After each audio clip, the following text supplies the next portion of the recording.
ഇറാനുമായി പുതിയ കരാർ ഉണ്ടാക്കിയിട്ടുണ്ടെന്ന US പ്രസിഡന്റ് ഡൊണാൾഡ് ട്രംപിന്റെ അവകാശവാദം ആഗോള രാഷ്ട്രീയ വേദികളിൽ വലിയ ചർച്ചകൾക്ക് വഴിവെച്ചിരിക്കുകയാണ്. ഈ സാഹചര്യത്തിൽ US-ൽ നിന്ന് ചില നിർണായക സന്ദേശങ്ങൾ ലഭിച്ചതായി ഇറാന്റെ വിദേശകാര്യ മന്ത്രാലയത്തിലെ ഒരു ഉന്നത ഉദ്യോഗസ്ഥൻ സ്ഥിരീകരിച്ചതും വിഷയത്തെ കൂടുതൽ ഗൗരവതരമാക്കുന്നു. ലഭിച്ച സന്ദേശങ്ങൾ ഇപ്പോൾ സൂക്ഷ്മമായി അവലോകനം ചെയ്തു വരികയാണെന്നും അവയുടെ ഉള്ളടക്കത്തെ അടിസ്ഥാനമാക്കി ഇറാൻ തുടർ നടപടികൾ സ്വീകരിക്കുമെന്നുമാണ് സൂചന.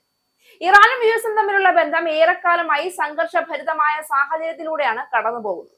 ഇത്തരമൊരു പശ്ചാത്തലത്തിൽ കരാർ സംബന്ധിച്ച അവകാശവാദങ്ങളും മറുപടികളും ഉയരുന്നത് രാജ്യാന്തര സമൂഹത്തിന്റെ ശ്രദ്ധ പിടിച്ചുപറ്റിയിരിക്കുകയാണ്.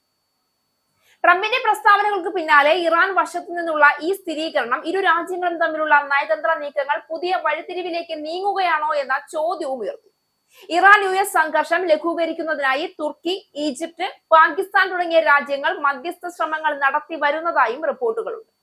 മധ്യസ്ഥർ വഴി US-ൽ നിന്ന് ഞങ്ങൾക്ക് ചില സന്ദേശങ്ങൾ ലഭിച്ചു എന്നും അവ അവലോകനം ചെയ്തു വരികയാണെന്നും ഉദ്യോഗസ്ഥർ അറിയിച്ചതായി അന്താരാഷ്ട്ര മാധ്യമങ്ങൾ ഇതിനോടകം റിപ്പോർട്ട് ചെയ്തിട്ടുണ്ട്. ഊർജ്ജ പശ്ചാത്തല സൗകര്യങ്ങൾക്കും കപ്പൽ ഗതാഗതത്തിനും നേരെയുള്ള ആക്രമണങ്ങൾ ഒഴിവാക്കാനാണ് വിഷയത്തിൽ ഇടപെട്ട് ഈജിപ്തും തുർക്കിയും പ്രധാനമായും ശ്രമിക്കുന്നത്. മേഖലയിൽ ഒരു ഊർജ്ജ ദുരന്തം ഒഴിവാക്കാൻ ഈ ഇടപെടലുകൾ സഹായിച്ചതായി നയതന്ത്ര പ്രതിനിധികൾ തന്നെ വിലയിരുത്തുന്നുണ്ട്. ഇറാൻ വിദേശകാര്യമന്ത്രി അബ്ബാസ് അരാക്ചി തുർക്കി വിദേശകാര്യമന്ത്രി ഹക്കാൻ ഫിഡാനുമായി ഫോണിൽ സംസാരിച്ചു.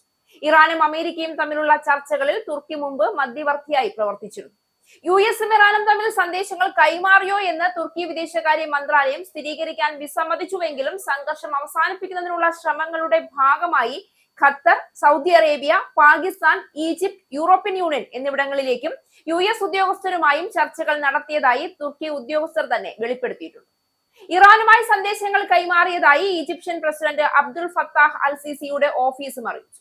അമേരിക്കയും ഇറാനും തമ്മിലുള്ള സംഘർഷം അയയുന്നതിന്റെ സൂചനകൾ നൽകിക്കൊണ്ട് ഇറാന്റെ ഊർജ്ജ നിലയങ്ങൾക്ക് നേരെ നടത്താനിരുന്ന സൈനിക ആക്രമണങ്ങൾ 5 ദിവസത്തേക്ക് നീട്ടിവെക്കുന്നതായി പ്രസിഡന്റ് ഡൊണാൾഡ് ട്രംപ് വ്യക്തമാക്കിയിരുന്നു. ഇരു രാജ്യങ്ങളും തമ്മിൽ നടന്ന ചർച്ചകൾ വളരെ പുരോഗമനപരമാണെന്നും പശ്ചിമേഷ്യയിലെ ശത്രുത അവസാനിപ്പിക്കുന്നതിനായുള്ള പൂർണ്ണമായ പരിഹാരത്തിലേക്ക് നീങ്ങുകയാണെന്നും ട്രംപ് തന്റെ ട്രൂത്ത് സോഷ്യൽ പ്ലാറ്റ്ഫോമിലൂടെയാണ് വ്യക്തമാക്കിയത്. ചർച്ചകളുടെ സ്വഭാവം കണക്കിലെടുത്താണ് ആക്രമണം താൽക്കാലികമായി നിർത്തിവെക്കാൻ യുദ്ധവകുപ്പിന് നിർദ്ദേശം നൽകിയതെന്നും അദ്ദേഹം കൂട്ടിച്ചേർത്തു. ഇറാനിയൻ ഉദ്യോഗസ്ഥരുമായി തന്റെ പ്രത്യേക പ്രതിനിധി സ്റ്റീവ് വിറ്റ്കോഫും ഉപദേഷ്ടാവ് ജാരഡ് കുഷ്ണറും ചർച്ചകൾ നടത്തിയതായി ട്രംപ് തന്നെ വെളിപ്പെടുത്തിയിരുന്നു. മിക്കവാറും എല്ലാ കാര്യങ്ങളിലും ധാരണയായി എന്നും ഇതെല്ലാവർക്കും ഗുണകരമായ ഒരു കരാറായി മാറുമെന്നും അദ്ദേഹം പ്രത്യാശ പ്രകടിപ്പിച്ചു. എന്നാൽ അമേരിക്കയുടെ അവകാശവാദങ്ങളെ തള്ളിക്കൊണ്ട് ഇറാൻ സ്പീക്കർ മുഹമ്മദ് ബഖർ ഖാലിബാഗ് രംഗത്തെത്തി. നേരിട്ടുള്ള ചർച്ചകൾ നടന്നിട്ടില്ല എന്നും ഇത് എണ്ണ വിപണിയെയും സാമ്പത്തിക വിപണിയെയും സ്വാധീനിക്കാനുള്ള അമേരിക്കയുടെ വ്യാജ വാർത്തയാണ് എന്നുമാണ് അദ്ദേഹത്തിന്റെ നിലപാട്. അമേരിക്കയും ഇസ്രായേലും കുടുങ്ങിക്കിടക്കുന്ന ചതുപ്പിൽ നിന്ന് രക്ഷപ്പെടാനുള്ള ശ്രമമാണിതെന്നും അദ്ദേഹം എക്സിൽ കുറിച്ചു. ഇറാന്റെ പ്രതിരോധ നടപടികൾ തുടരുമെന്നും സൈനിക സമ്മർദ്ദം കൊണ്ട് ഹോർമൂസ് കടലിടുക്കിലെ പഴയ സാഹചര്യം പുനഃസ്ഥാപിക്കാൻ കഴിയില്ല എന്നും ഇറാന്റെ ഔദ്യോഗിക വാർത്താ ഏജൻസികൾ റിപ്പോർട്ട് ചെയ്തു. പശ്ചിമേഷ്യയിലെ നയതന്ത്ര നീക്കങ്ങൾ ആഗോള വിപണിയിൽ വലിയ ആശ്വാസമാണ് നൽകിയത്. ആക്രമണങ്ങൾ താൽക്കാലികമായി നിർത്തിവെച്ചതോടെ അന്താരാഷ്ട്ര വിപണിയിൽ എണ്ണവില കുത്തനെ ഇടിഞ്ഞ് ബാരലിന് $100 താഴെയെത്തി. നേരത്തെ ഹോർമൂസ് കടലിടുക്ക് ഇറാൻ ഭാഗികമായി അടച്ചതിനെ തുടർന്ന് വിതരണം തടസ്സപ്പെടുമെന്ന ഭീതിയിൽ വില കുതിച്ചുയർന്നിരുന്നു. ലോകത്തെ ആകെ എണ്ണ വിതരണത്തിന്റെ 1/5 ഈ തന്ത്രപ്രധാനമായ പാതയിലൂടെയാണ് കടന്നു പോകുന്നത് എന്നതിനാൽ ഈ നയതന്ത്ര ചർച്ചകൾക്ക് ആഗോള പ്രാധാന്യമുണ്ട്. വരും ദിവസങ്ങളിൽ പാകിസ്ഥാനിൽ ഇരു രാജ്യങ്ങളും തമ്മിൽ നേരിട്ടുള്ള ചർച്ചകൾ നടന്നേക്കുമെന്ന് സൂചനയുണ്ട്.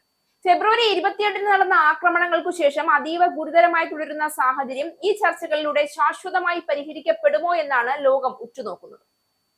മേഖലയിലെ സംഘർഷം കുറയ്ക്കാനായി സൗദി അറേബ്യ, ഖത്തർ തുടങ്ങിയ രാജ്യങ്ങളും യൂറോപ്യൻ യൂണിയനും ഇടപെടലുകൾ തുടരുകയാണ്. കരാർ യാഥാർത്ഥ്യമാണോ അതോ രാഷ്ട്രീയ സമ്മർദ്ദങ്ങളുടെയും തന്ത്രങ്ങളുടെയും ഭാഗമാണോ എന്നതിൽ വ്യക്തത ഇനിയും ലഭിക്കാത്ത സാഹചര്യത്തിൽ അടുത്ത ദിവസങ്ങളിൽ ഇരു രാജ്യങ്ങളും പുറത്തുവിടുന്ന വിശദീകരണങ്ങൾ അന്താരാഷ്ട്ര രാഷ്ട്രീയ സാഹചര്യത്തെ തന്നെ സ്വാധീനിക്കാൻ ഇടയാക്കുമെന്ന് വിലയിരുത്തലിലാണ് നിരീക്ഷകർ.